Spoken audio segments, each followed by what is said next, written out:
The great council chamber floated in the darkness of space, spinning slowly above the orange glow of Proxima Centauri. Inside, representatives from 43 different species sat in their designated areas, speaking through translators about trade routes and mining disputes. It was a normal day, the kind that happened every week for the past 150 years. Ambassador Sarah Chen sat in the human section, her dark hair pulled back in a simple style. She listened carefully as War Commander Throck slammed his clawed fist on his podium. The reptilian Catharian was angry again, his scales turning a darker shade of red. The Vrex Collective has no right to those asteroids, Throck hissed, his voice making the translator crackle. That sector belongs to the Catharian Empire by ancient law. Across the chamber, the Vrex diplomat Jara pulsed with cool blue light. The crystalline being's voice came through calm and measured. Ancient law written by Catharia, for Catharia. The Council granted us joint access 3 cycles ago. We have done nothing wrong. Council Prime Veltros, the insect-like Archon who led the assembly, tapped his mandibles together in a gesture of frustration. His compound eyes swept across the room looking for a solution. They landed on Sarah Chen. Perhaps, Veltros clicked, our human ambassador might offer perspective. Earth has shown such wisdom in these matters. Sarah stood smoothly and gave a small bow.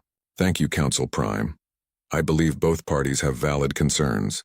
The Catharian Empire has historical ties to that region, yes, but the Vrex Collective has invested significant resources based on Council approval. Perhaps a shared mining operation with divided profits would satisfy both parties.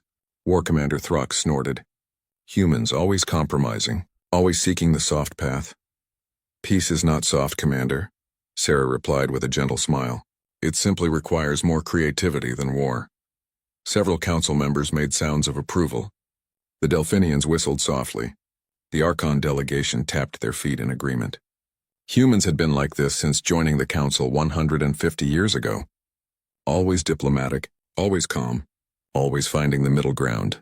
Your species is an example to us all, Veltros said warmly. If only others showed such restraint. The session continued for another hour, with small disputes resolved and trade agreements finalized. Sarah participated when asked, always reasonable, always measured. She was good at her job, just like the 30 human ambassadors before her had been good at theirs. As the council prepared to adjourn, an Archon aide rushed into the chamber. The young insectoid's antennae were vibrating with distress. He whispered something to Veltros, who immediately stood. We have received an emergency transmission, the Council Prime announced. A human cargo vessel, the Bright Hope, has been destroyed in the neutral zone near the disputed sector. All 200 crew members are lost. The chamber fell silent. All eyes turned to Sarah Chen. They waited to see how humanity would respond to this tragedy. Sarah's face went pale. She gripped the edge of her podium, her knuckles turning white. For a long moment, she said nothing. When she finally spoke, her voice was quiet. How was the ship destroyed? Unknown parties, the aide reported. The vessel's last transmission indicated weapons fire from an unidentified source. Sarah closed her eyes and took a slow breath. When she opened them again, her expression was composed, though something flickered in her eyes that Veltros couldn't quite identify. I call for an immediate investigation, Sarah said firmly, and I request that all parties in the disputed zone withdraw their military vessels until we understand what happened. This was a civilian ship. Cargo haulers and miners should not be targets in anyone's conflict. Very reasonable, Jara pulsed. The Vrex Collective agrees to withdraw. War Commander Throck rumbled in his throat. The Catharian Empire had nothing to do with this, but we will cooperate with the investigation. Thank you, Sarah said. She looked at Veltros. Council Prime, I will need to inform Earth immediately. We have lost 200 citizens. Of course, Ambassador, you have the full support of this council. We will find who did this. Sarah gathered her materials and left the chamber. She walked through the curved corridors of the station, her footsteps echoing on the metal floors. Other diplomats she passed offered sympathetic gestures. A Delphinian touched her shoulder gently with a tentacle. An Archon bowed its head in respect for her loss. She made it to her private quarters before the mask slipped. Sarah sat at her desk and put her head in her hands. 200 people. 200 humans who would never see Earth again, never see their families, never feel rain or breathe fresh air. But she couldn't cry. Not yet. She had a job to do. Sarah activated her communication console and sent a coded message to Earth. The message was simple. Bright hope lost. 200 souls. Investigation ongoing. Maintaining diplomatic posture. The reply came back in less than 5 minutes. Just 3 words. Protocol 7. Acknowledged. Sarah stared at those words for a long time. Then she closed the communication and stood. She straightened her jacket and checked her reflection in the mirror. Her face was calm again, professional again. No one would know that her heart was breaking. No one would know what Protocol 7 meant. Back in the council chamber, Veltros sat alone after the others had left.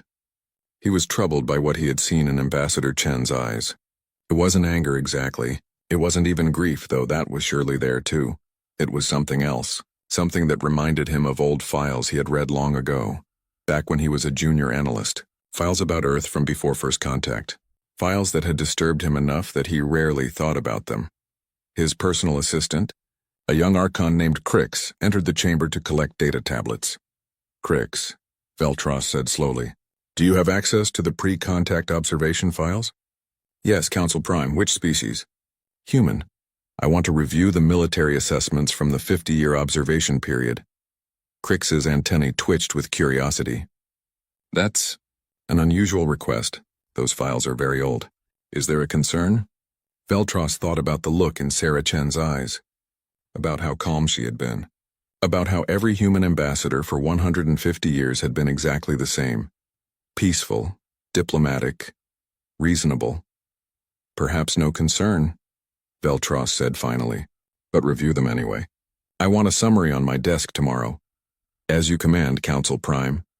Crix left and Veltros sat in the empty chamber watching the stars through the great windows. Somewhere out there, the wreckage of the Bright Hope drifted in the darkness, and somewhere else humanity was receiving news of their dead.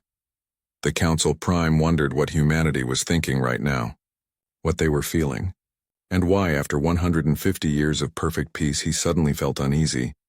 He remembered something from those old files. A human phrase that the observers had noted in their reports. Humans said it often in their entertainment, their literature, their military academies. Speak softly and carry a big stick. The observers had never determined what the stick was. After first contact, when humans proved so peaceful and cooperative, everyone assumed there was no stick at all, that it had been just primitive posturing from a less enlightened age. But watching Sarah Chen's eyes today, Veltros wondered if they had been wrong. He wondered if the stick had been there all along, and humanity had simply chosen not to show it. 2 weeks passed and 3 more human ships disappeared. Each time the pattern was the same. Vessels traveling through neutral space, emergency transmissions cut short, no wreckage recovered. Each time, Ambassador Sarah Chen stood before the Council and requested patience, investigation, and peaceful resolution. We trust the Council's commitment to justice, she said after the 3rd disappearance. Earth will not act rashly. We believe in the process. The other species praised humanity's restraint. The Delphinians called them enlightened beyond measure. The Vrex Collective noted that humans demonstrate evolution past primitive violence. Even War Commander Throck, whose own species had lost ships to piracy before, admitted grudging respect. If Catharian vessels had been destroyed, he growled, we would have burned entire sectors by now. Humans are either very wise or very weak. Sarah just smiled her diplomatic smile and said nothing. But she did make one request that seemed innocent enough. Council Prime Veltros, I would like access to the Council's military history databases. Earth wishes to study how other species have handled similar situations in the past. Perhaps we can learn from your experiences. Veltros granted the request immediately. The files were educational material, open to all member species. There seemed no harm in it. What he didn't know was that Sarah spent every night in those databases reading very specific files. She looked up weapons capabilities, fleet movements, response times, and defensive protocols. She made careful notes. She sent coded reports back to Earth every evening, and each report ended with the same phrase: maintaining diplomatic posture. In his own office, young Crix was doing research of a different kind. The task Veltros had given him 2 weeks ago had seemed simple. Review the pre-contact observation files on humanity and provide a summary. But the more Crix read, the more confused he became. The files were strange. They showed a species that fought constantly, that built weapons powerful enough to destroy their own world several times over. The observers had watched humanity nearly exterminate itself on multiple occasions.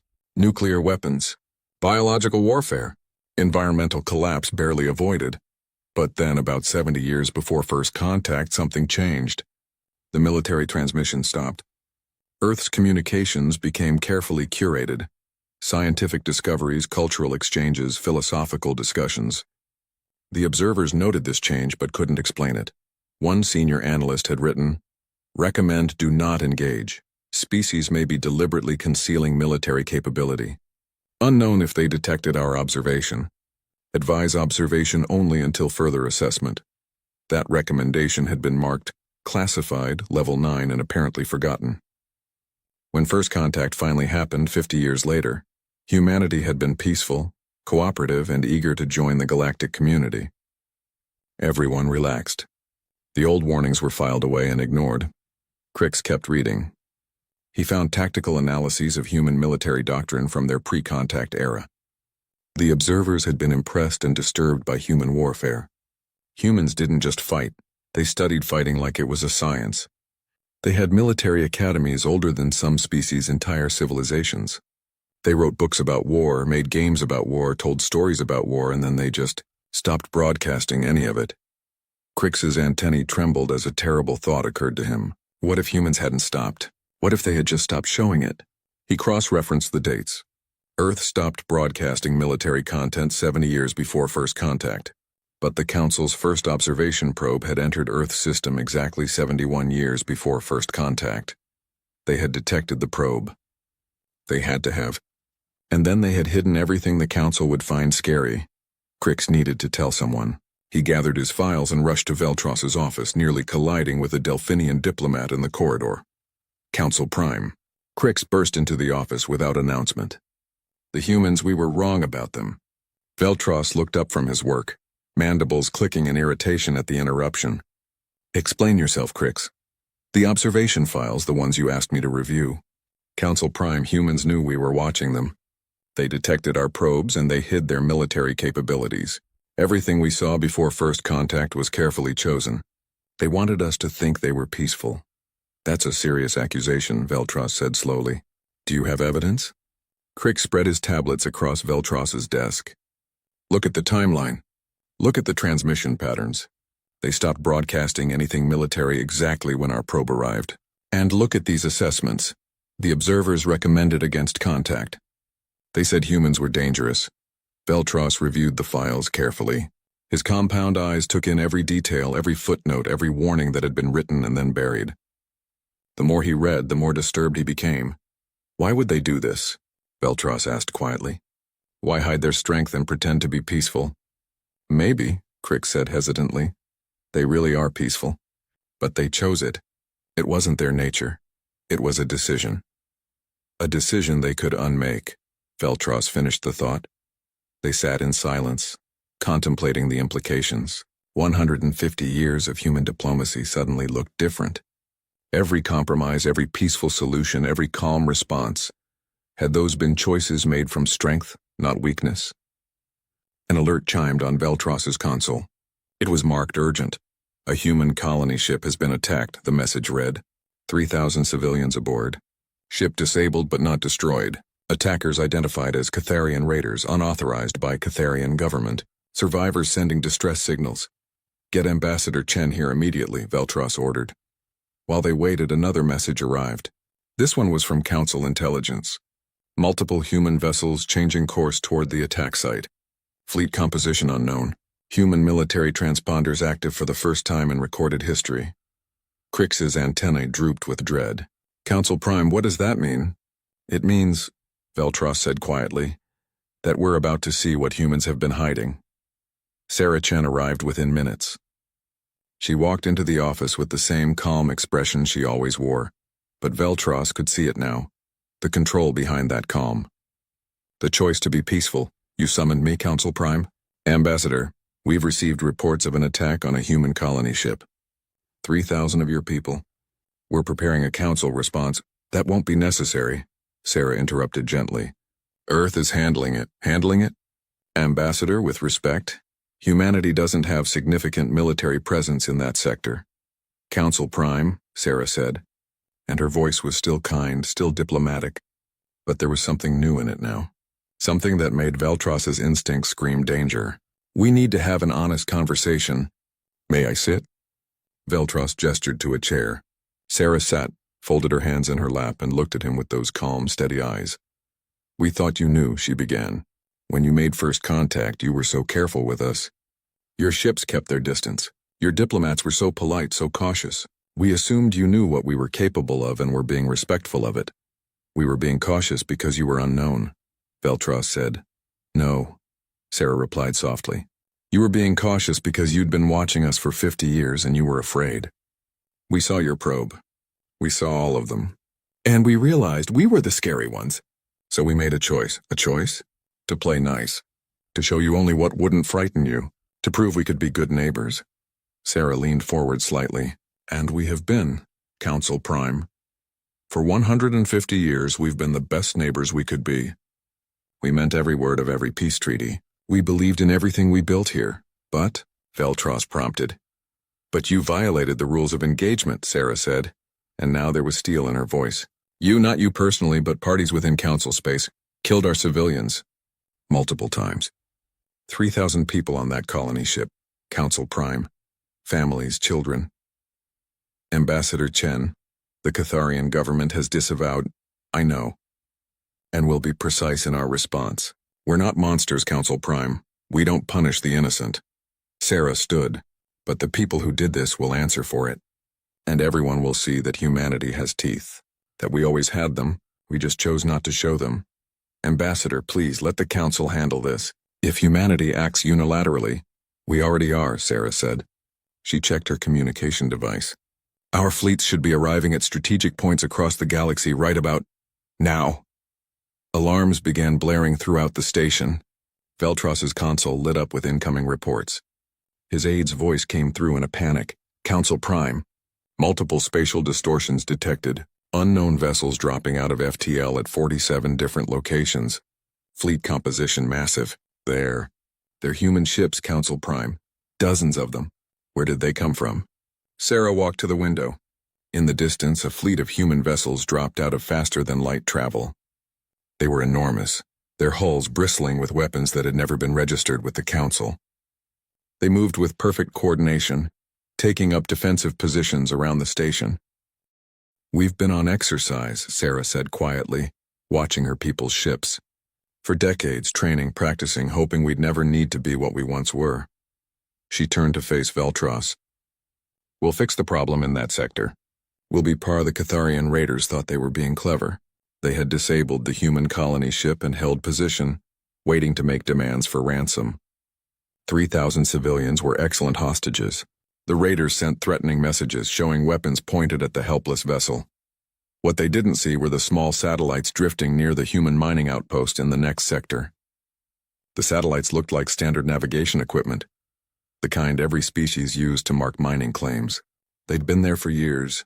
Nobody paid attention to them anymore. War Commander Throck watched the situation from his command ship, furious that unauthorized raiders from his own species had created this mess. He was preparing an official response when his sensors officer made a confused sound. Commander, the satellites near Mining Outpost 7 are activating. What satellites? The human navigational satellites. They're moving. And their power signatures are spiking. Throck pulled up the sensor data. The 6 small satellites had indeed activated. They were rotating, adjusting position, and charging some kind of capacitor system. His tactical computer ran an analysis and returned a result that made his blood run cold. Those aren't navigation satellites, his weapons officer whispered. Those are targeting platforms. The satellites fired. 6 beams of coherent energy lanced through space, covering the distance to the raider ships in seconds. The beams didn't just hit the raiders, they sliced through them. Shields that should have held against anything short of a battleship main gun flickered and failed. Hulls that were designed to withstand sustained combat simply weren't there anymore. 4.3 seconds. That's how long it took for 6 small satellites to completely destroy an entire Catharian battle group. 15 ships, 3,000 raiders gone. The colony ships' hostages were safe. The raiders never got a chance to harm them. Throck stared at the empty space where the raider ships had been. His tactical officer was making distressed clicking sounds. His communications officer had stopped moving entirely, frozen in shock. "Get me the council," Throck said quietly. "Get me the council right now." The emergency session assembled faster than any in council history. Representatives arrived in various states of shock, confusion, and fear. The chamber buzzed with panicked conversations in 43 different languages. Veltros called for order, his mandibles clacking sharply against his podium. "We have all seen the reports. Human weapons platforms destroyed unauthorized Catharian raiders. War Commander Throck has requested this session to address the situation." Throck stood, and for the first time in his career at the council, he looked uncertain. "I wish to formally state that the Catharian Empire did not authorize those raiders. They acted against our laws and our honor. They got what they deserved." The question, Jara pulsed, the Vrex diplomat's crystalline body flickering with agitated orange light, is where did human weapons come from? Those satellites were registered as navigation equipment. They've been there for 6 years. "Perhaps," suggested a Delphinian representative, "we should ask the humans directly?"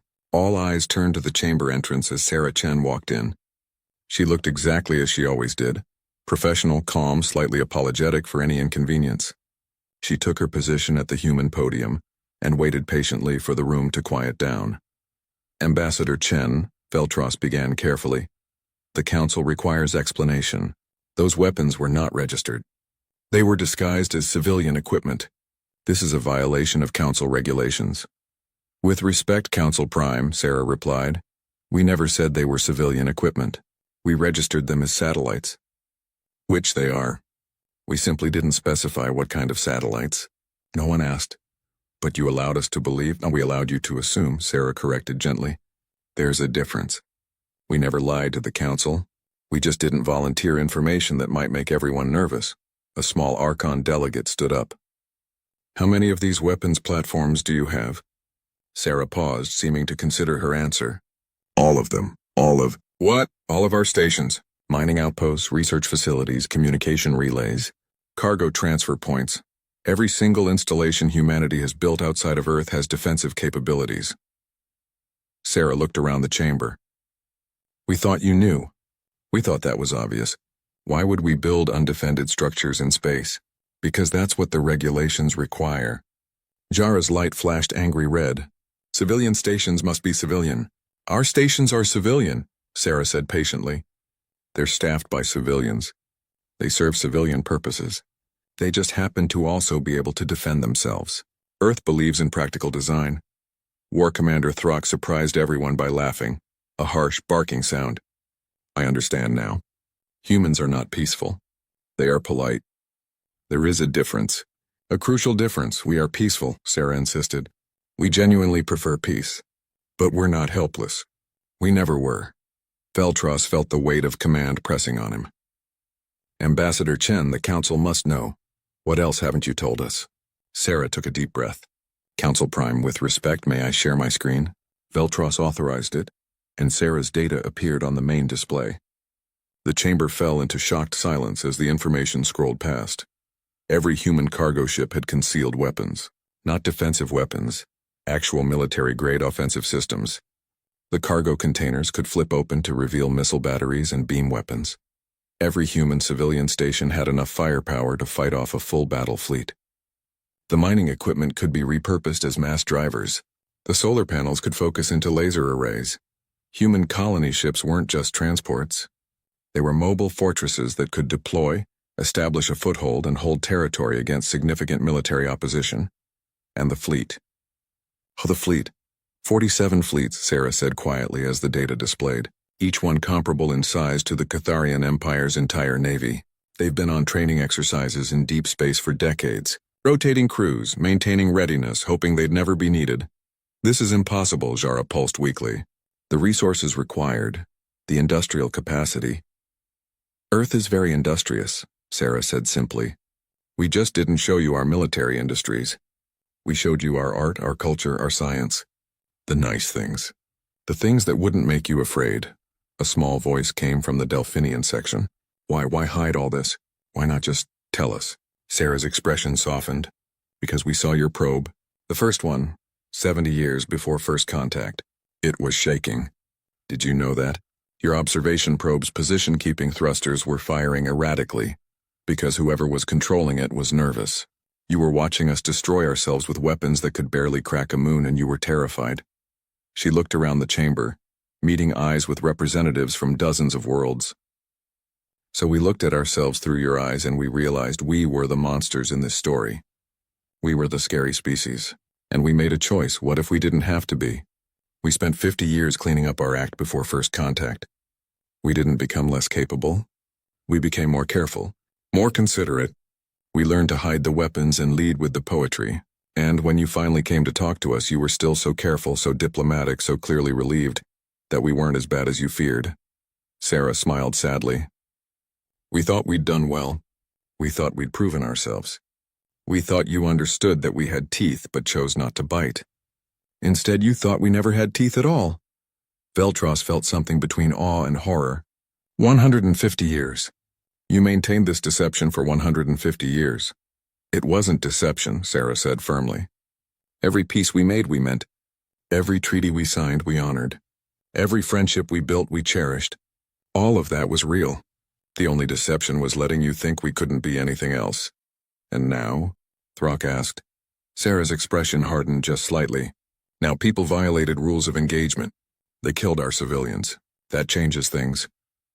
The raiders have been destroyed, Jara pointed out. The raiders, yes, but the larger issue remains. Someone thought they could attack human civilians without consequences. Someone thought we were soft targets. Sarah's voice was calm, but there was something final in it. We need to correct that misunderstanding. Permanently. What are you going to do? Veltros asked, dreading the answer. What we should have done at the start, show you who we really are. All of it.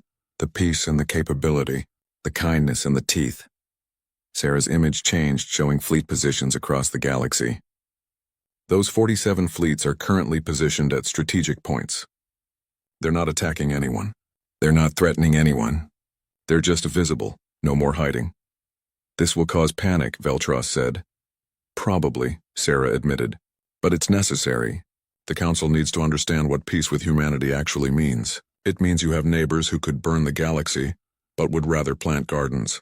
It means you have allies who could crush any threat but prefer to negotiate with them. It means you're safe. Safer than you've ever been. Safe? A Delphinian delegate squeaked. You. War Commander Throck had been a soldier his entire life. He had fought in 12 major campaigns and countless smaller conflicts. He understood warfare the way a fish understands water. It was his natural environment. He knew how battles worked, how strategy developed, how armies moved. Watching the humans operate, he realized he knew nothing at all. The Catharian Empire, faced with unauthorized raiders bringing shame to their name, and now a human military response had mobilized their fleets. Not to fight, Throck wasn't that foolish, but to contain the situation, to show they were handling it internally. The humans destroyed 60% of those fleets in 72 hours. They didn't do it the way any council species would. There were no grand battles, no glorious engagements. Human ships simply appeared, struck with devastating precision, and vanished before Catharian forces could respond. They targeted command vessels, supply lines, and communication relays. They didn't kill ships, they neutralized them. Weapons offline, engines disabled, life support intact. It was surgical, clinical, and absolutely terrifying. They're not fighting us, Throck's tactical officer said, studying the patterns. They're dismantling us. What's the difference? Throck growled. A fight has back and forth, attack and counterattack. They're taking apart our fleet like a child's toy. Piece by piece, Throck watched the tactical display update. A Catharian supply convoy had just been intercepted. Not destroyed, just stopped. The human ships had disabled every vessel's FTL drive with single precise shots, then jumped away. The convoy was stranded but safe, their crews unharmed. They could have killed them, Throck said quietly. Every engagement, they could have killed everyone. They're choosing not to. Why? Because they're proving a point. They want us to know they could end this in an hour if they wanted to. They're being merciful, and somehow that's more terrifying than if they were just destroying us. A communication request came through. Throck almost laughed. It was the humans asking for a diplomatic channel. They were systematically crushing his empire's military response, and they still wanted to talk. He accepted the call. A human admiral appeared on screen, an older woman with gray hair and sharp eyes. She saluted. War Commander Throck. I am Admiral Liu of the Human Defense Fleet. I'm contacting you to offer terms. Terms? You haven't stopped shooting at us, and we won't until you stand down completely. But War Commander, we're not interested in continuing this. We have no quarrel with the Catharian Empire. We have a quarrel with the raiders who killed our civilians. Those raiders are dead. Your satellites destroyed them. Yes, but the larger issue remains. Enforcement of rules of engagement, ensuring this never happens again. Admiral Liu leaned forward slightly. We're proposing that Catharian Empire formally acknowledge the attack, participate in a truth and reconciliation process for the civilian deaths, and work with the Council to ensure proper chain of command over military forces. Throck felt his scales flush with shame. You want us to admit failure in front of the entire Council. We want you to acknowledge reality. Your empire lost control of rogue elements. They committed war crimes. You need to own that and fix it. Admiral Liu's expression softened slightly. War Commander, humanity doesn't want to humiliate the Catharian Empire. We want to make sure this never happens again. Not to us, not to anyone. And if we refuse, then we'll continue degrading your military capacity until your government decides to negotiate. We can do this for months, War Commander. Years, if necessary. We've been practicing for longer than your empire has existed. She paused. Or you can talk to Ambassador Chen and the Council today. Agree to reasonable terms and we all walk away from this. Your choice. Throck looked at his tactical display, at the fleets being methodically disabled, at the perfect precision of human operations, at the complete absence of Catharian success in countering them. I will speak to the Council, he said. Good choice. Admiral Liu out. While the military situation resolved itself, Veltros and Crix were buried in the archives, trying to understand how they had gotten everything so wrong. The files painted a terrifying picture. Pre-contact humanity had been brutal. They fought wars that killed millions. They developed weapons that could sterilize planets. They had come within moments of destroying themselves multiple times. But the files also showed something else. Humans studied war like it was an art form. They had military academies that ran for centuries. They wrote books analyzing every battle they'd ever fought, learning from every victory and defeat. They made games to teach tactics. They told stories glorifying warriors while also showing the cost of war. They remember, Crick said, reading through a tactical analysis. Every species forgets. We have peace for a few generations and we forget how to fight. Humans never forgot. They just stopped doing it. Veltros looked at his young aide. How do you know they stopped? Maybe they just stopped where we could see. They found evidence supporting that theory. Human entertainment was full of war. Their movies showed massive battles. Their games simulated combat. Their books told stories of soldiers and strategy. Every human child grew up with these stories, these lessons, these reminders. It's cultural memory, Veltros realized. They made sure every generation understood what war was, what it cost, and how to fight one. Just in case, Crix repeated. Just in case they needed to be wolves again. A message arrived for Veltros. It was from Ambassador Chen requesting a private meeting. He accepted, and she arrived within the hour. Sarah looked tired. There were shadows under her eyes that hadn't been there before. She sat across from Veltros and just looked at him for a long moment before speaking. Council Prime, I owe you an explanation. You owe the Council several explanations. Ambassador. Fair enough. Sarah managed a small smile. Would you like to know why I volunteered for this position? Veltros clicked his mandibles in agreement. My grandmother was a peacekeeper during the resource wars. That's what we called the conflicts that almost destroyed Earth in the late 21st century. Fighting over water, over rare minerals, over land as climate change made some areas uninhabitable. Sarah's voice was soft. She spent 40 years negotiating peace, building agreements, creating systems where people could resolve conflicts without killing each other. She sounds remarkable. She was. And she taught me something important. Peace isn't natural. It's built. It's maintained. It requires work and will and constant attention. Sarah looked at her hands. When we detected your observation probe, Earth's governments had a choice. We could show you what we were, warriors who had finally learned better, or show you what we wanted to be, a peaceful species worthy of joining the galaxy. So you lied? No, Sarah said firmly. We became what we showed you. Every human who joined the diplomatic corps meant it. Every peace treaty we signed was genuine. Every compromise we made was real. We didn't lie about wanting peace. We just didn't mention we were also really, really good at war. Why not? Why not just be honest? Sarah laughed, but it was a sad sound. Because you were terrified of us, Council Prime. Your probe was shaking, and we realized if we showed up at first contact with our teeth bared, you'd never trust us. You'd always see us as the dangerous species, the ones to watch, the ones to fear.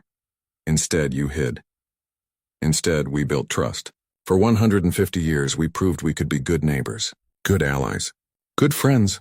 Sarah met his eyes. And we are. That's real, Council Prime. Our friendship with the Council, our commitment to peace, it's all real. But you have teeth.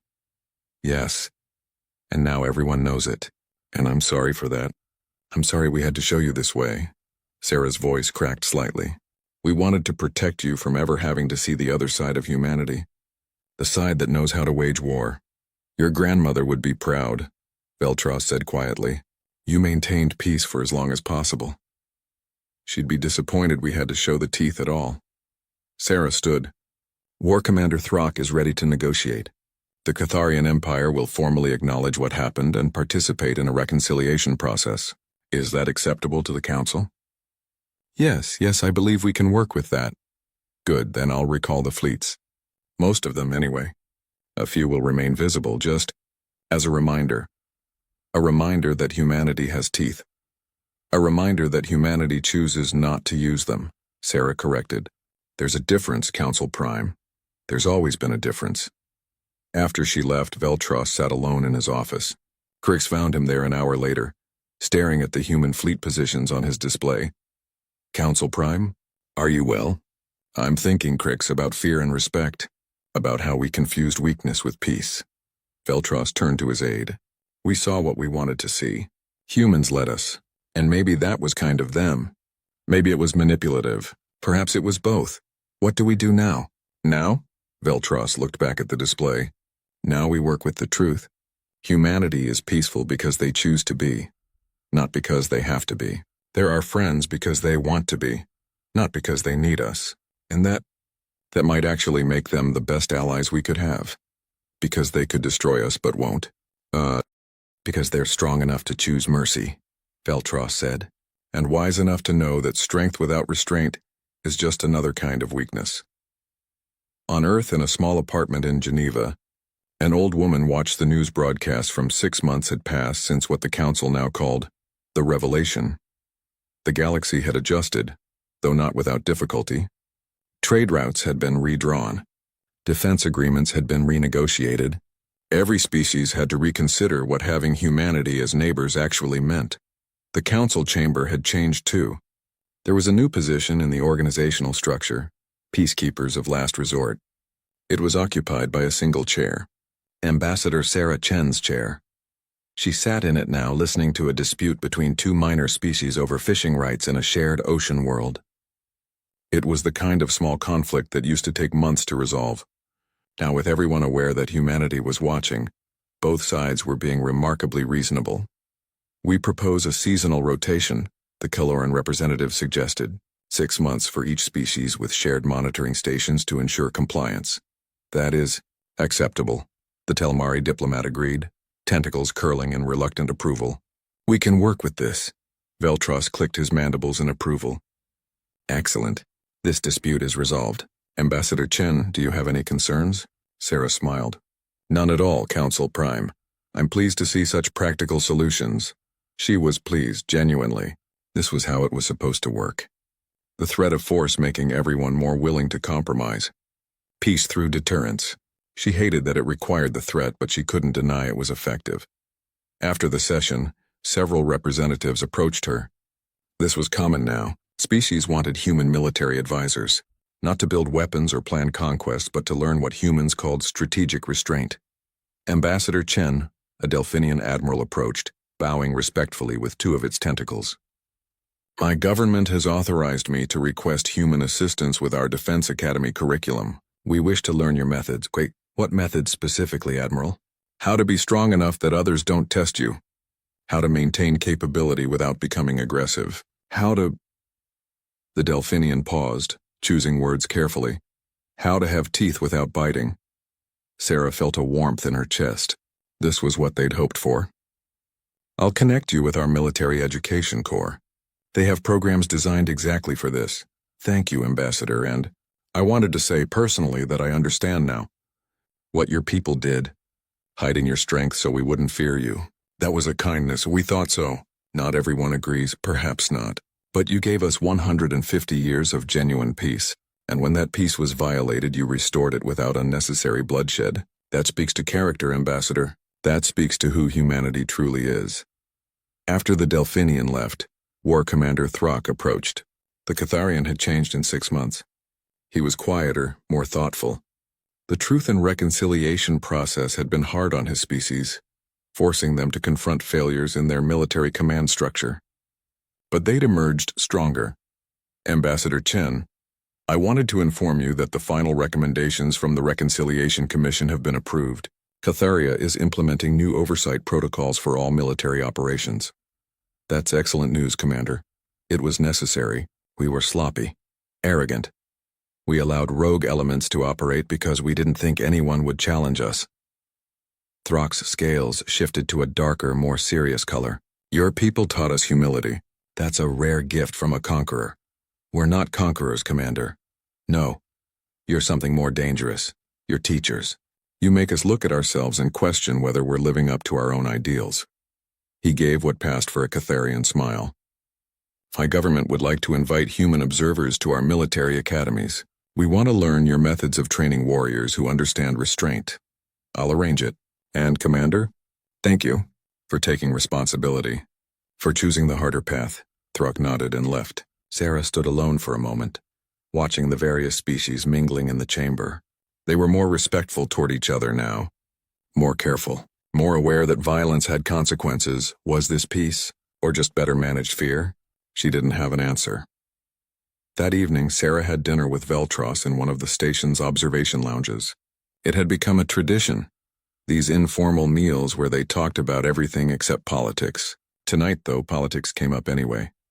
The council is voting next week on the formal structure of your new role, Veltros said, picking at his food with his mandibles. There's been discussion about what to call it. Some want Guardian Forces, others suggest Peace Enforcement Division.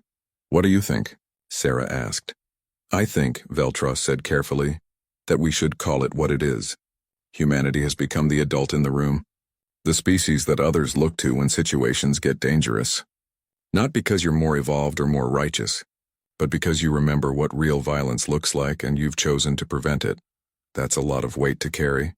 Yes, I've wondered if it's fair to put that on your species. You came to us seeking friendship and we've made you our guardians instead. Sarah was quiet for a moment, looking out at the stars. You know what my grandmother used to say? The strong have a responsibility to the weak, not to rule them, not to control them, but to protect them from those who would. Your grandmother sounds very wise. She was.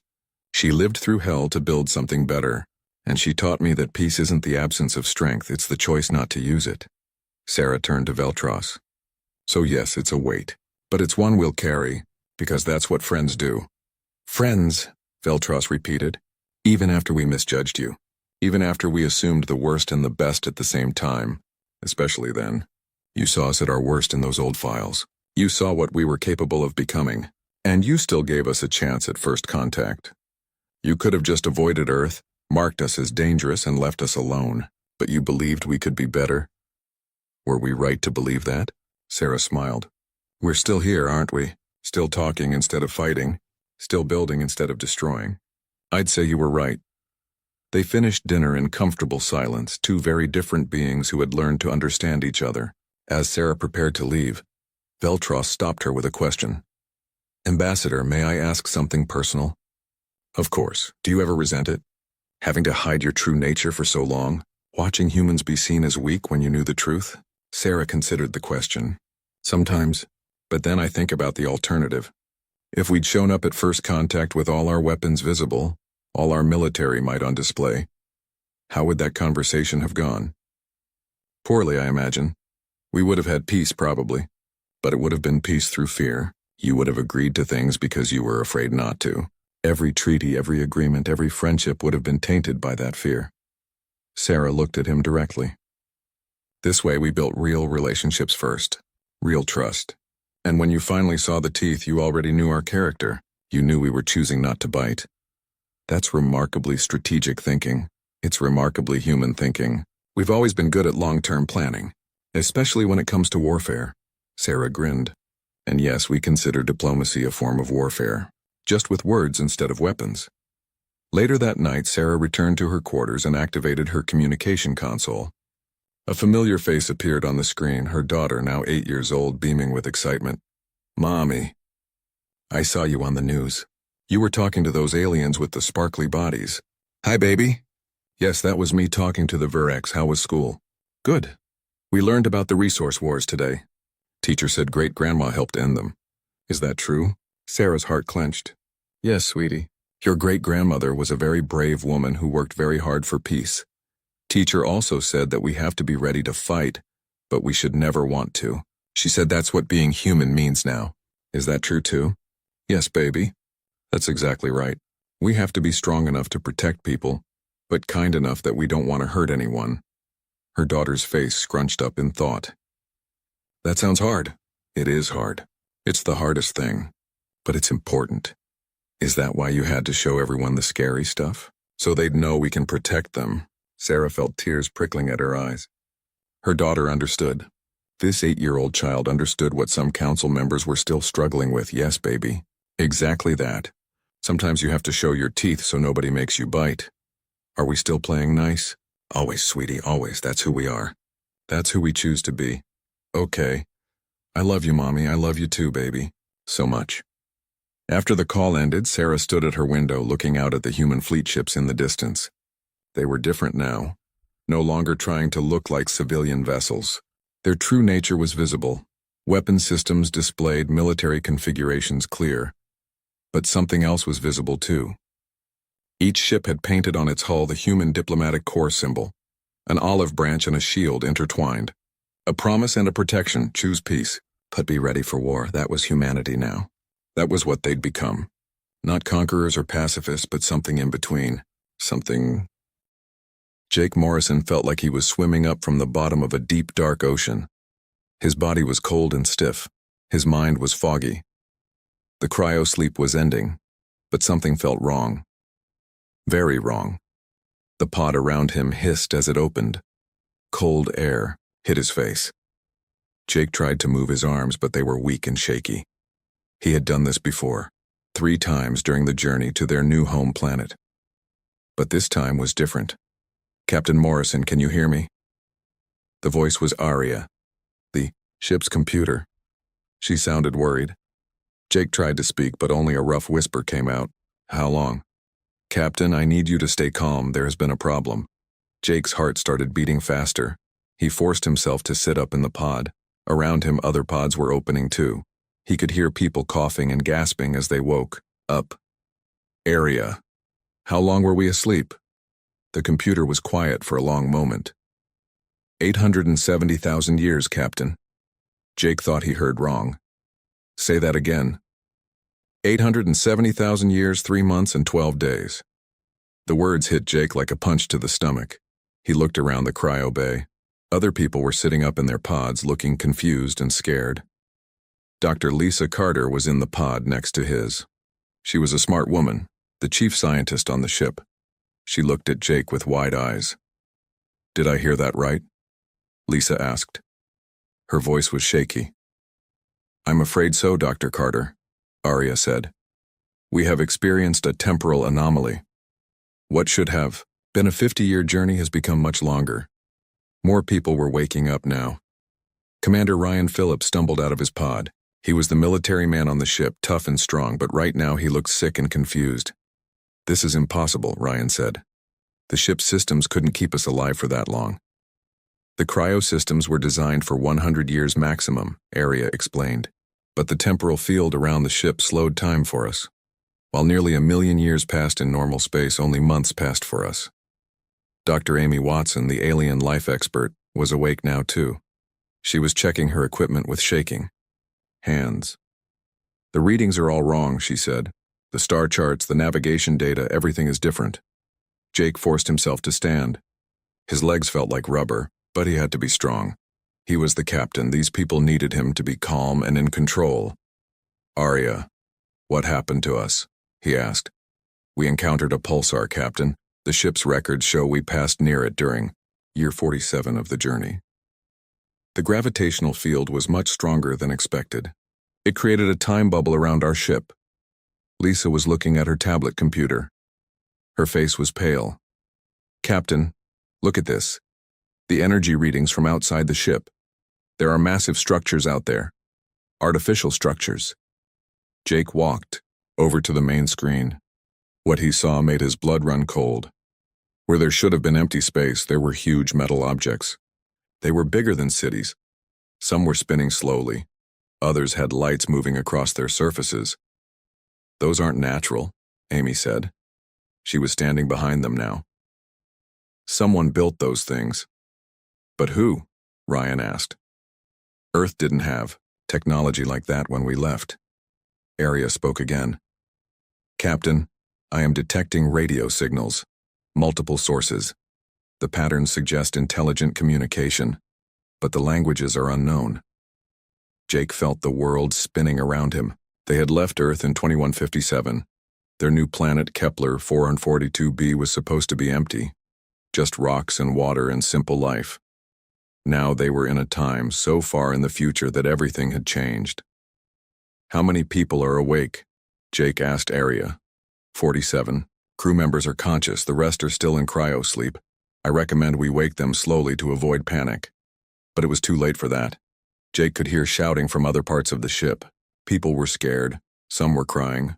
Others were angry. "This can't be real," someone yelled. "Wake me up from this nightmare." Jake knew he had to act fast. He activated the ship's communication system.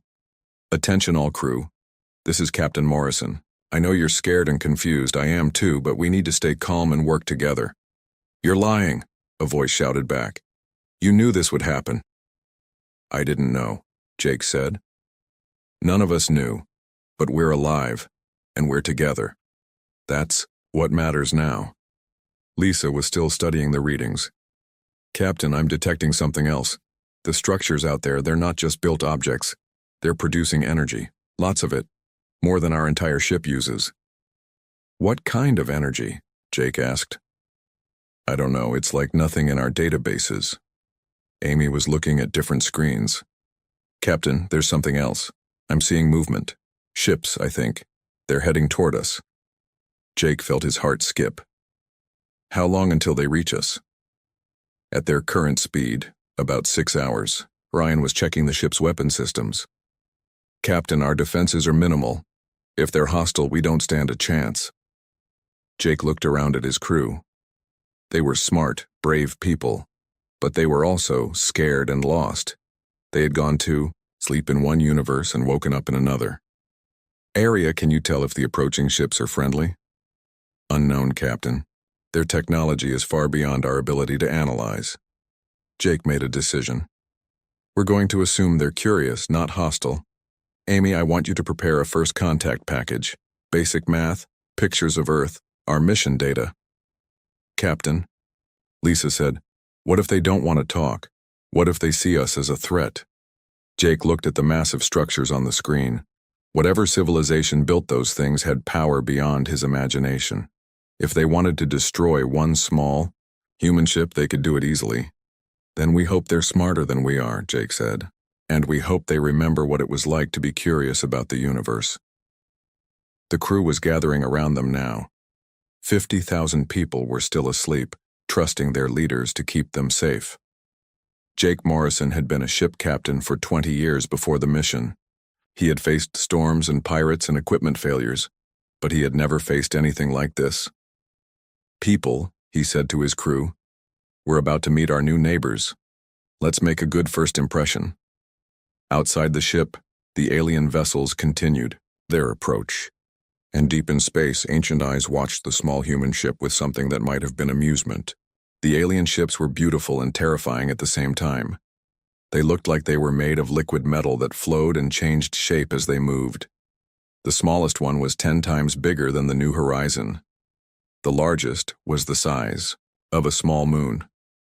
Jake Morrison stood on the bridge watching the ships approach. His hands were sweating, but he kept his voice steady.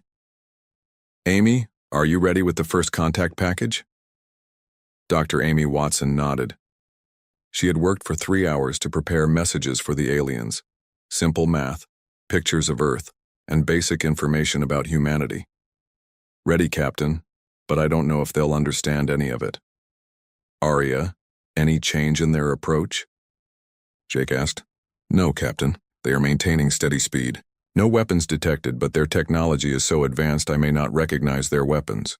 Lisa Carter was studying her screens. "Captain, look at this. Our destination planet, Kepler 442b. It's completely different now." Jake looked at the image on the main screen. The planet they had traveled almost 1,000,000 years to reach was no longer a blue and green world. It was covered in lights. Massive structures reached up from the surface into space. The entire planet looked like one giant city.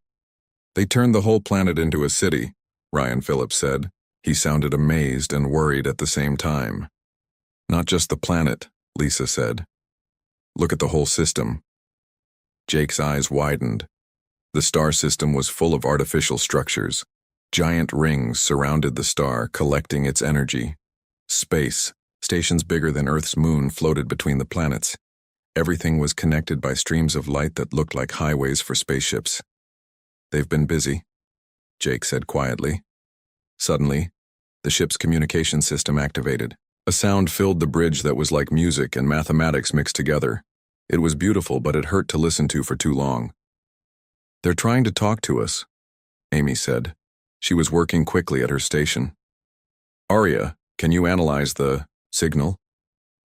"The signal contains multiple layers of information," Arya said.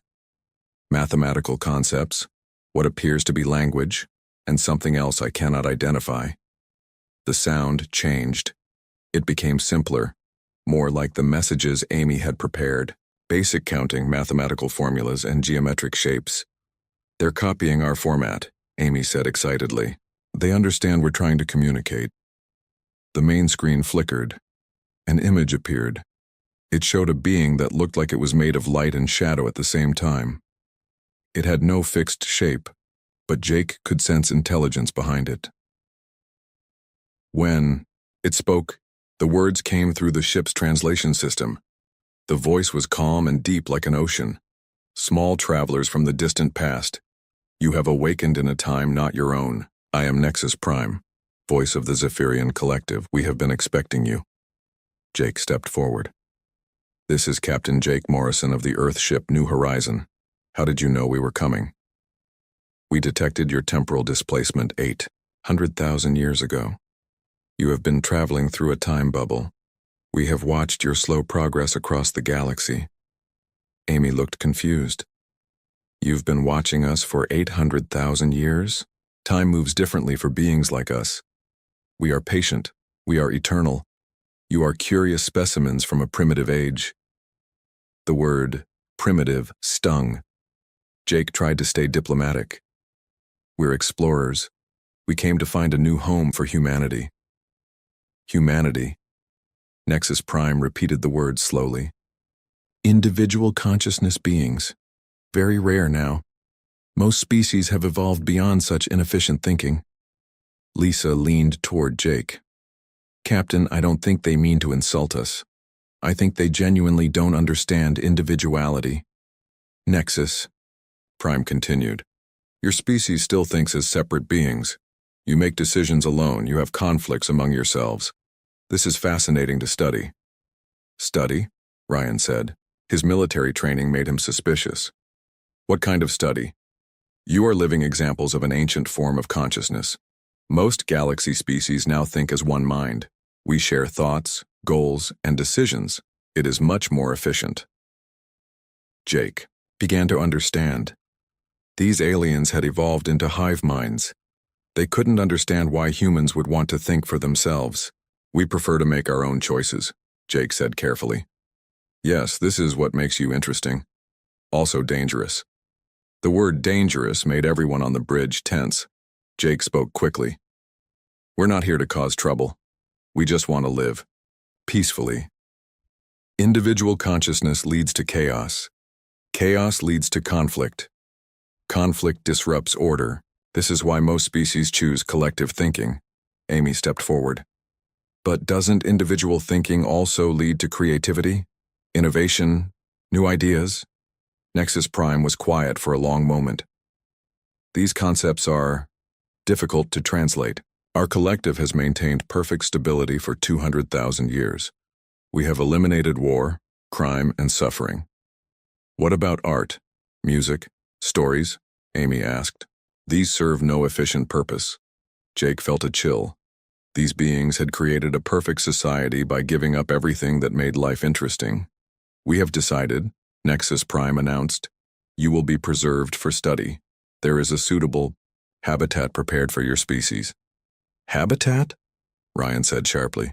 You mean a zoo. You will be comfortable. You will be safe. You will be observed.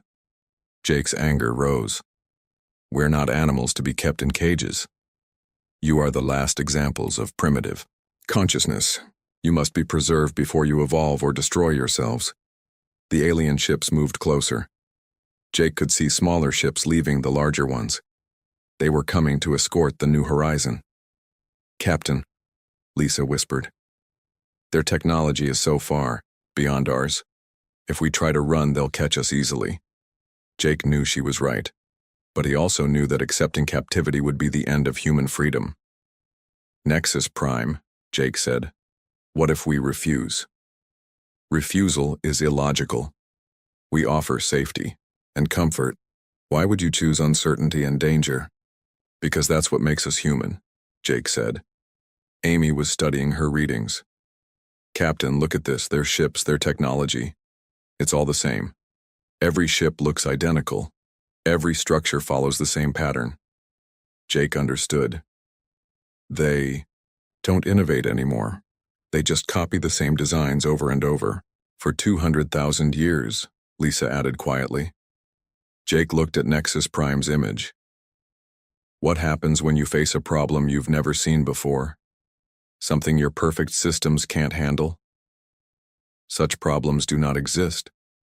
We have achieved perfect order, but Jake heard something in the alien's voice, a tiny note of uncertainty. We'll come with you, Jake said finally, but we want to negotiate the terms. There are no terms. You will be preserved. Then you'll have to take us by force. And that would create chaos, wouldn't it? Nexus Prime was quiet for a long time. Finally, the alien spoke. Very well. We will discuss arrangements. This concept of negotiation is strange, but not entirely without merit. As the alien ship surrounded the new horizon, Jake wondered if humanity's stubborn independence might be exactly what this perfect galaxy needed. Even if the aliens didn't know it yet. The moon they gave humanity was pretty, but it was still a prison. The Zephyrians had built a perfect copy of Earth's environment on the small world. There were forests, lakes, and even artificial weather. But Jake Morrison knew it was all fake. 3 months had passed since the new horizon arrived at what the aliens called a preservation habitat. 50,000 humans now lived on the surface of the moon while alien observers watched their every move. Jake stood on a hill looking up at the sky. He could see the observation stations floating above them like metal stars. Each one was full of aliens studying human behavior. Captain, Carlos Martinez walked up behind him. Carlos was the ship's chief engineer, a man who could fix anything, with spare parts and creativity. I've been studying their technology. There's something you need to see. They walked to the small laboratory Carlos had built in what used to be the ship's cargo bay. The new horizon sat in the middle of the human settlement like a metal mountain. Most of the humans lived in new houses the aliens had provided, but some preferred to stay on the ship. Look at this, Carlos said, pointing to his computer screen. I've been analyzing the alien structures around us. Every single one is identical. Same design, same materials, same construction pattern. So they like uniformity, Jake said. We already knew that. No, Captain, you don't understand. I mean exactly identical. Down to the smallest part. There's no variation at all. It's like they built one thing and then just copied it millions of times. Dr. Lisa Carter looked up from her own workstation. Carlos is right. I've been studying their energy systems. They haven't improved or changed in over 200,000 years. The same design over and over. Kate Johnson, one of the ship's pilots, was cleaning her flight suit in the corner. She was a tough woman who loved taking risks and trying new things.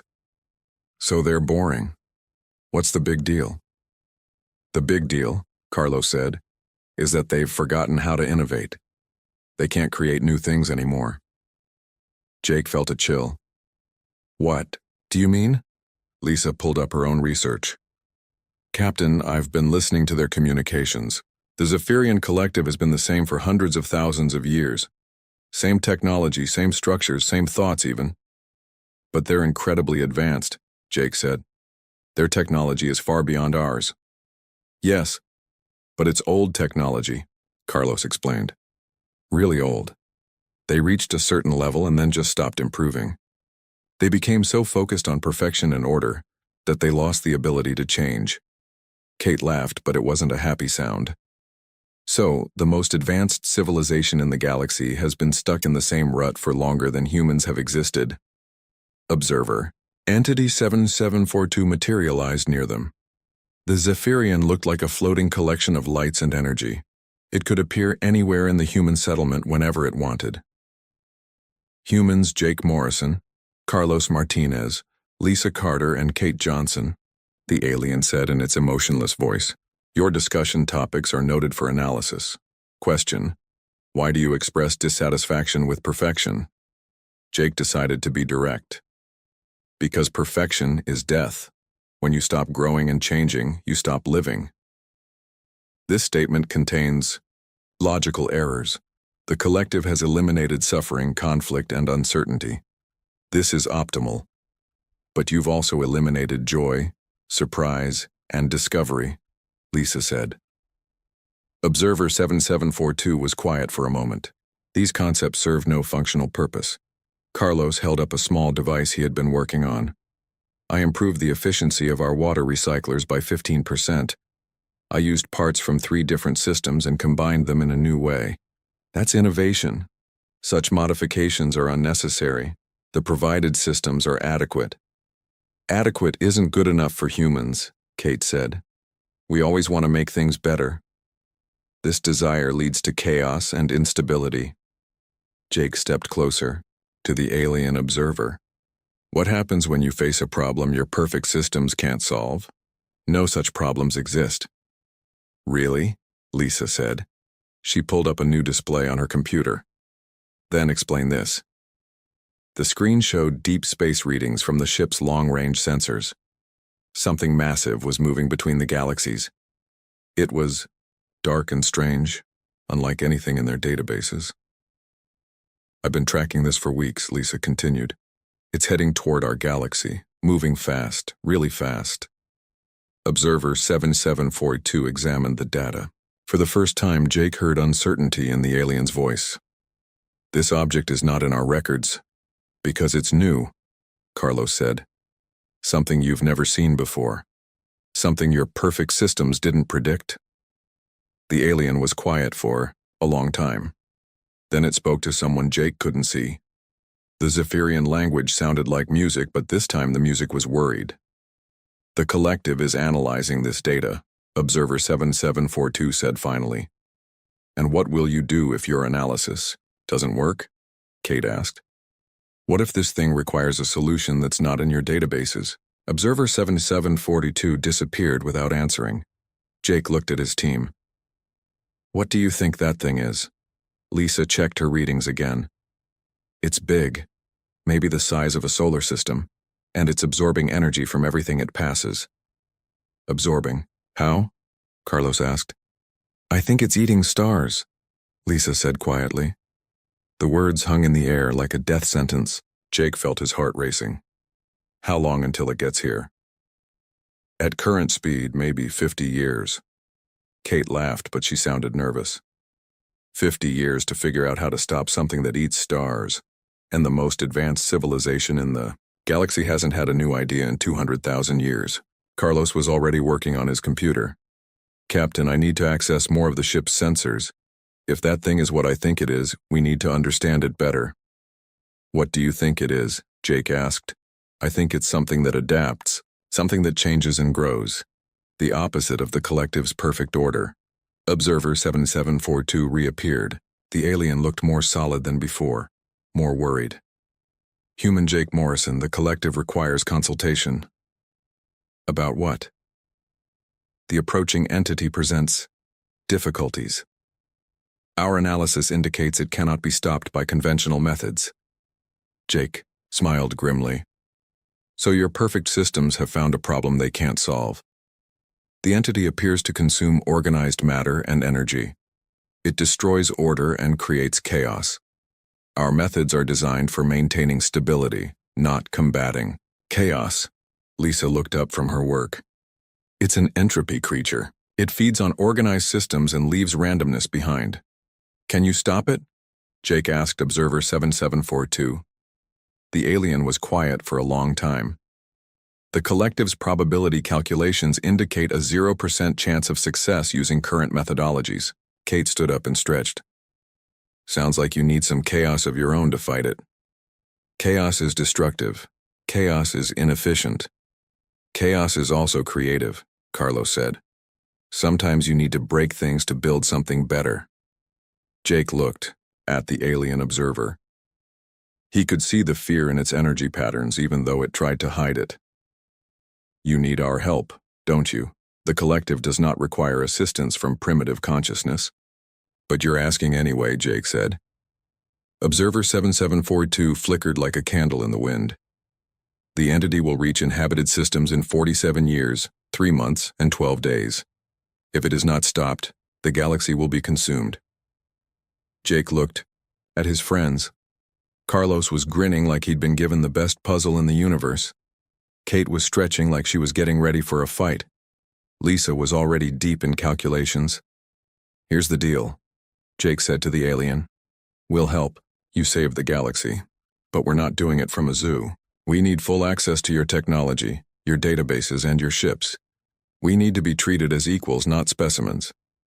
The collective finds this arrangement difficult to accept. Then enjoy being eaten by space monsters, Kate said cheerfully. Observer 7742 flickered again.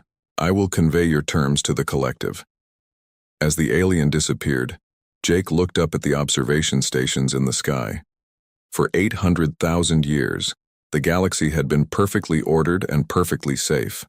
Now something chaotic and hungry was coming to destroy it all. And the only hope for the galaxy's perfect civilizations was a small group of primitive, chaotic, unpredictable humans who had just woken up from a very long sleep. Commander Ryan Phillips looked at the escape plan one more time. It was crazy. It was dangerous. It was exactly the kind of thing that would drive the Zephyrians insane with confusion. Are you sure this will work? Jake Morrison asked. Ryan grinned. Captain, the beauty of this plan is that it doesn't have to work perfectly. It just has to be so chaotic that their computers can't predict what we'll do next. 3 days had passed since Observer 7742 told them about the approaching threat. The collective was still debating whether to accept human help. But Ryan wasn't, waiting for permission. Kate, are you ready? Ryan asked.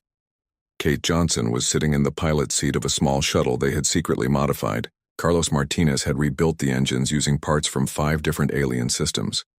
The result was a ship that should not have been able to fly, but somehow did. Born ready, Kate said. This thing handles like a drunk elephant, but it's fast. Carlos was monitoring the alien observation stations. Their sensors are focused on the main settlement. They're not expecting us to do anything from the old mining site. Lisa Carter was nervous. Ryan, if this goes wrong, they could destroy us all. Doc, if we do nothing, that entropy thing will destroy us anyway. At least this way we go down fighting. Ryan activated his communicator. All teams, this is Phoenix Leader. Operation Wildfire is a go. Across the moon, human teams began moving. They had spent weeks preparing for this moment. Every team had a different job, and none of them knew what the others were doing. That was the point. Team Alpha, led by Ben Parker, started broadcasting random radio signals from the communications array. The signals were meaningless, but they sounded like they could be important. Team Beta, under Helen Ross, began moving through the forest using hunting techniques from Earth. They carried no technology, making them almost invisible to alien sensors. Team Gamma, led by Carlos, started taking apart alien equipment and rebuilding it in completely new ways. The results were unpredictable and chaotic. And Team Delta, with Kate at the controls, launched their improvised shuttle straight up into space. Observer 7742 appeared immediately. Human activities are outside acceptable parameters. Explain these. Actions. Jake looked confused. What actions? Everyone's just going about their normal business. Multiple energy signatures detected. Unauthorized modification of provided equipment. Unregistered flight vehicle in restricted airspace. Oh, that, Jake said casually. Just some people working on hobbies. You know how humans are. We can't sit still. The alien's energy pattern flickered with frustration.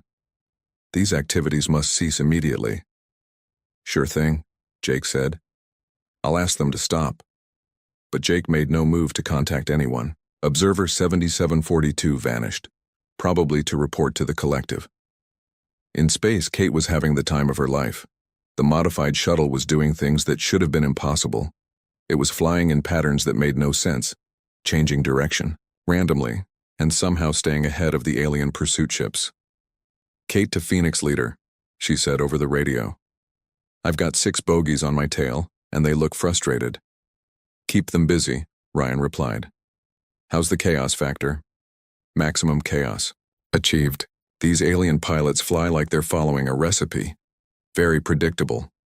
Meanwhile, Carlos was in his workshop, creating beautiful disasters. He had combined a Zephyrian power cell with human coffee maker parts and a piece of the shuttle's old navigation system.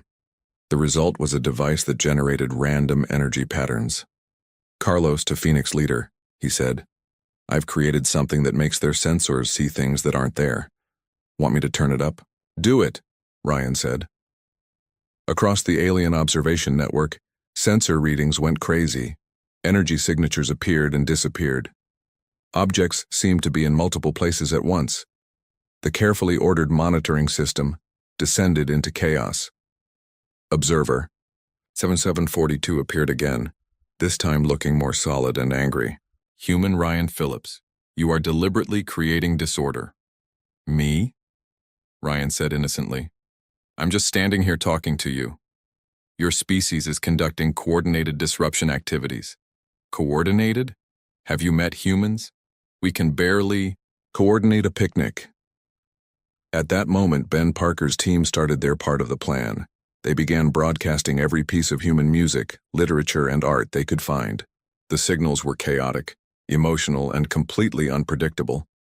The Zephyrian communication network, designed for logical information transfer, was suddenly flooded with human creativity. Songs about love and loss, stories about heroes and villains, poems that made no logical sense but somehow meant everything. Observer 7742 flickered like a broken light. This data is incomprehensible. It serves no functional purpose. It's called culture, Jake said. It's what makes life worth living. Helen Ross and her team had reached the main observation station.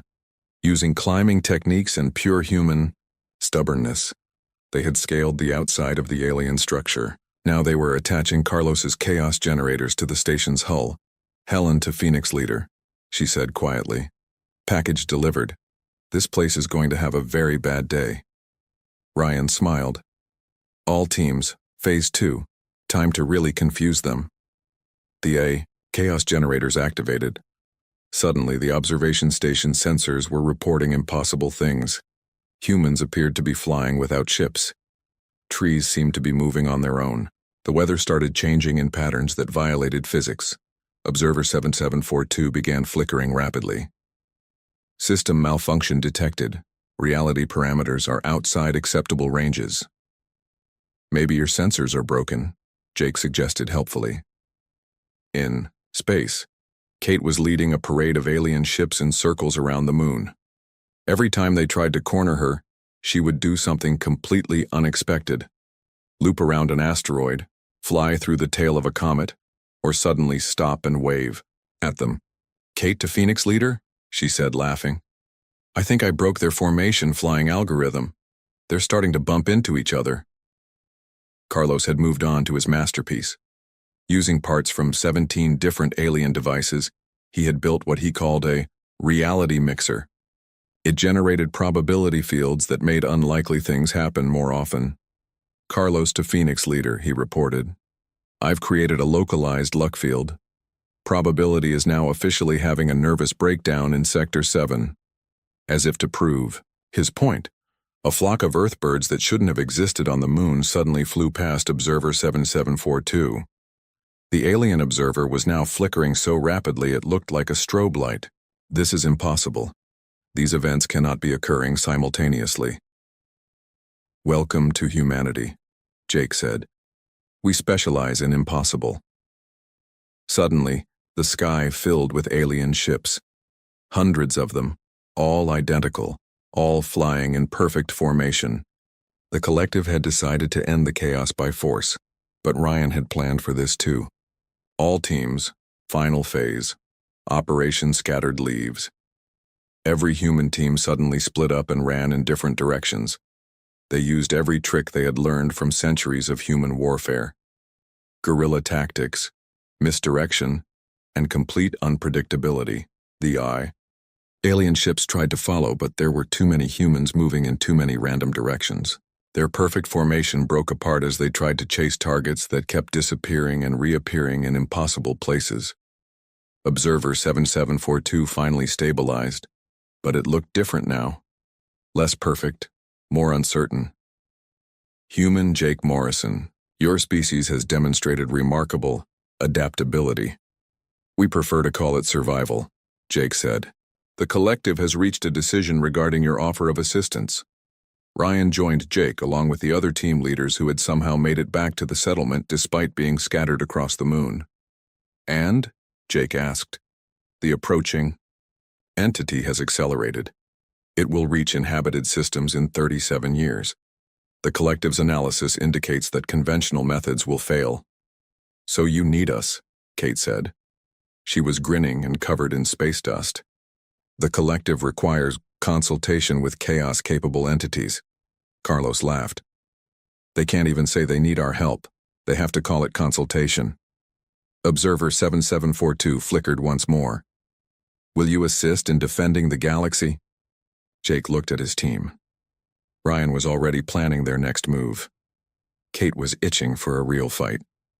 Carlos was probably designing weapons that shouldn't work but would anyway. Lisa was calculating battle strategies. Amy was thinking about how to communicate with other species. We'll help, Jake said, but we do this our way, chaotic, unpredictable, and completely human. The collective agrees to these terms. As Observer 7742 disappeared, Ryan clapped Jake on the shoulder. Captain, I think we just became the galaxy's first chaos consultants. Jake looked up at the alien ships still circling overhead in confused patterns. Somewhere out there, an entropy creature was eating its way toward them. The galaxy's most advanced civilizations were paralyzed by their own perfection, and humanity, the supposedly primitive species that had slept through almost 1,000,000 years of galactic history, was about to teach the universe how to fight back.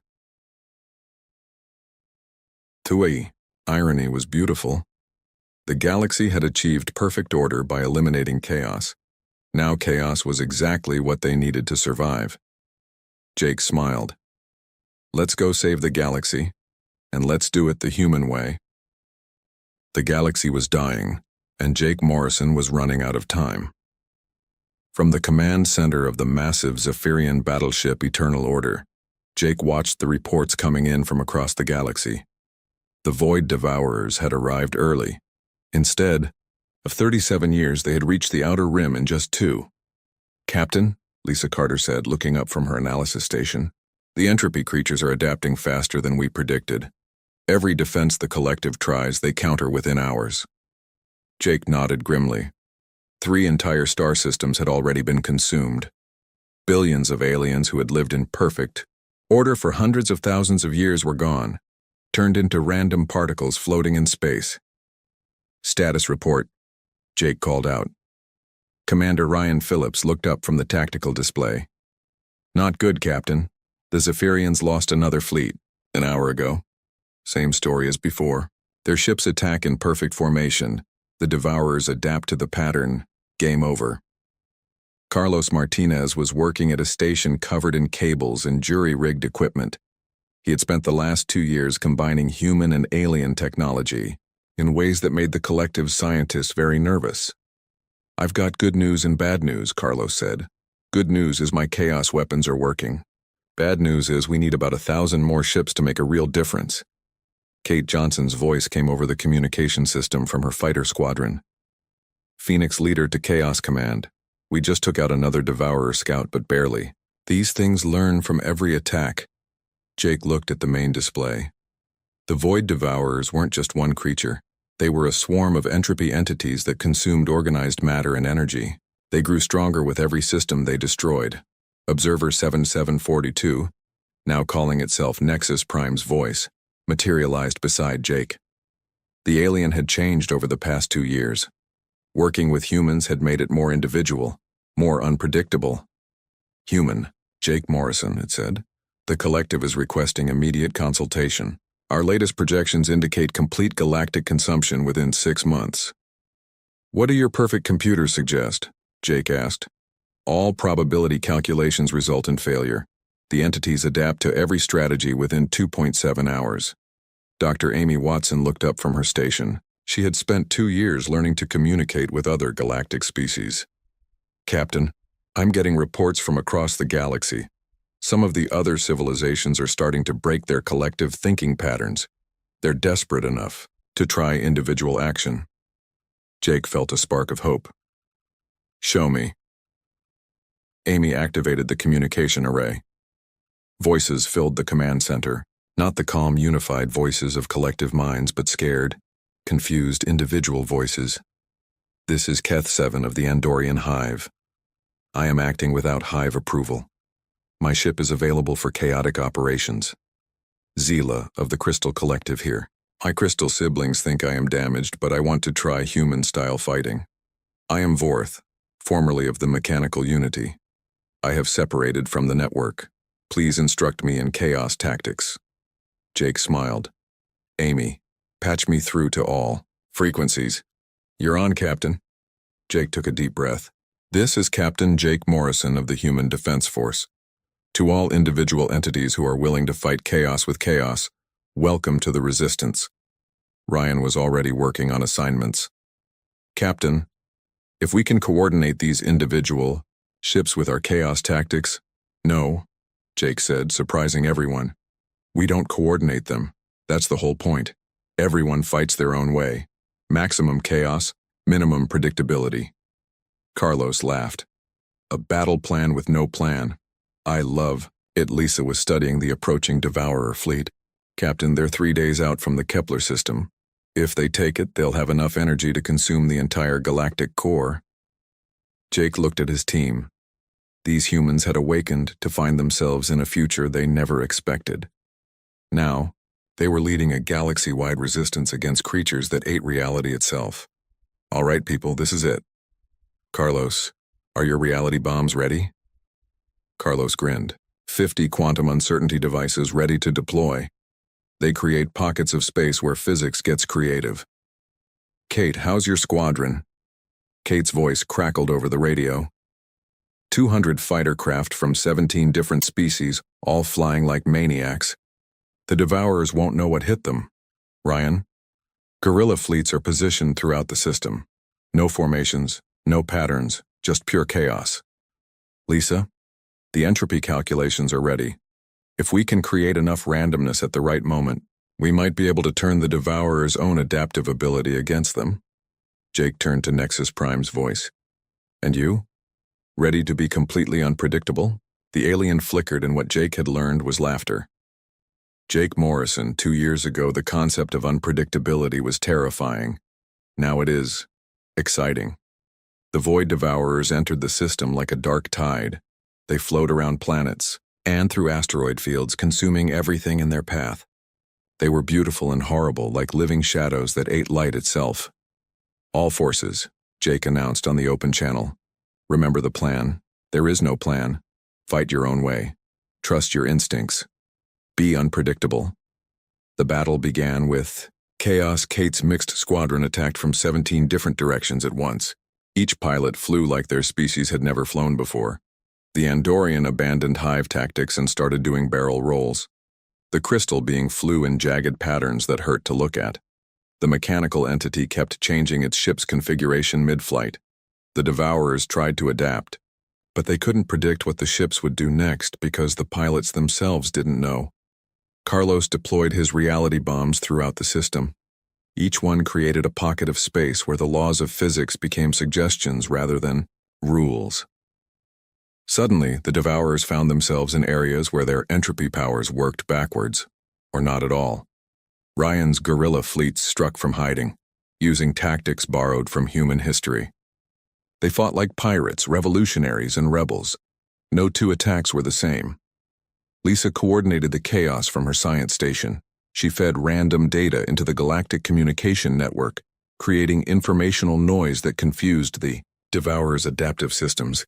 And Amy did something wonderful. She taught other species to swear. Keth 7, she called over the radio. When you attack that Devourer, tell it what you really think of it. But the Hive does not use emotional language, Keth 7 replied. Forget the Hive. You're an individual. Now, express yourself. Across the battlefield, alien beings who had been silent for millennia began shouting, cursing, and expressing individual emotions. The Devourers, creatures of pure entropy, found themselves facing something they had never encountered: organized emotional chaos. The turning point came when Nexus Prime did something no collective entity had done in 200,000 years. It made a joke. Void Devourer Prime, the alien announced on all frequencies. Your mother was a random number generator. The insult made no logical sense. It served no functional purpose. It was completely illogical. And somehow it worked. Void Devourer Prime, a creature the size of a moon, actually paused. For the first time in its existence, it encountered something it couldn't analyze or adapt to. Pure creative nonsense. Jake seized the moment. All forces, maximum chaos now. The battle became a beautiful disaster. Ships flew in impossible patterns. Weapons that shouldn't work destroyed creatures that shouldn't exist. Aliens who had never acted individually began making their own decisions. Carlos's reality bombs created a cascade effect. The Devourer's adaptive ability, designed to handle organized attacks, couldn't cope with pure randomness. They began adapting to contradictory information, which created feedback loops that tore them apart. The Devourer Prime made one last attempt to restore order. It began consuming its own smaller entities, trying to become a single unified threat. But Jake had one more trick. Amy, he called. Now! Amy activated every communication device in the system and began broadcasting pure human culture. Music, art, poetry, jokes, stories, and dreams. The chaotic beauty of individual consciousness filled space. The Devourer Prime, a creature of entropy, tried to consume this information, but you can't eat an idea. You can't destroy creativity. You can't consume the human spirit. The creature began to change. Instead of creating entropy, it started creating something new. Random patterns became art. Chaos became music. Destruction became creation. It's working, Lisa shouted. The entropy field is reversing. Across the system, the Devourers stopped destroying and started creating. They built impossible structures from pure energy. They turned dead planets into gardens of crystalline beauty. They created new forms of matter that physics hadn't imagined yet. Jake watched in amazement as the greatest threat the galaxy had ever faced became the greatest artists the universe had ever seen. Well, Carlos said, that's the most creative. Solution to an entropy problem I've ever seen. Kate's voice crackled over the radio. Phoenix Leader, did we just turn cosmic horror into cosmic art? Looks like it, Jake replied. Nexus Prime's voice flickered with what could only be joy. Jake Morrison, the collective has learned something today. Chaos is not the enemy of order. Chaos is the parent of creation. Jake looked around the command center. His team of humans had awakened to find themselves in a galaxy that had forgotten how to dream. Now they had taught the entire universe to be creative again. Mission: